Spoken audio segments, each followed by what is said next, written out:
Did you get sort of what you wanted out of this meeting? I think we got we hoped for this outcome probably in our dreams, and I think we are sort of bowled over about the response of the council at this point. It was a unanimous vote to forward the application. I was quite worried. Is that what they voted to do, or they voted to study it some more? I believe that is essentially what forwarding the application does. Forwarding the application essentially, I mean, there might need to be some more things that happen here. You know, the council in 1988 did something similar with a number of university buildings. So it involved the council and involved the university, and they did it by ordinance.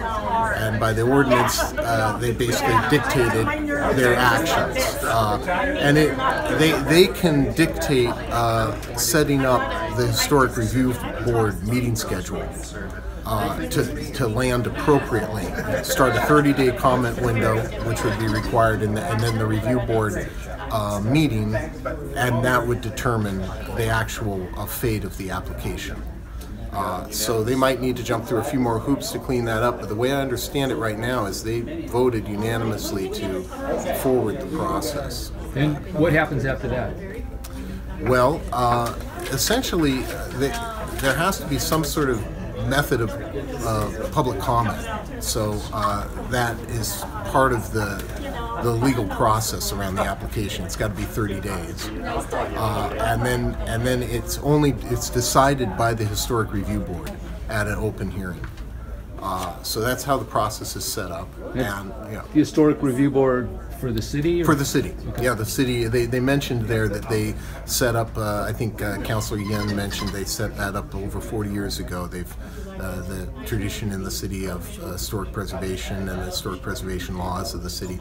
The city landmark designation utilizes the same set of criteria, national park criteria, that are utilized in the National Register process. So it's literally the same set of criteria, and the criteria is essentially looking at, does the building qualify as an historic building? It doesn't really involve these ideas about whether the proposed renovation or proposed new construction is something that should be weighed in that consideration. It's just looking at the building as an historic entity.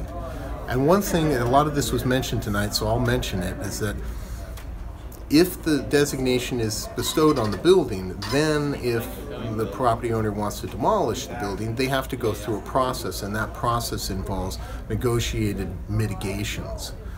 None of that is required in a normal demolition application process. So even if the building ends up getting removed, in this case, if the designation is bestowed, then salvage options, reuse options, all of these things are on the table, and it's a prioritized list. The first option is preservation on site, because that's the highest and best use of the building. About how many people came out tonight to show support? Well, I think there might have been, you know, I think we printed up about 30 of these, and we ran out. I know that. And there were a number of people that came and spoke tonight who came on their own, hadn't contacted me. They had heard about it through the newspaper articles and whatnot, and they showed up because they wanted to.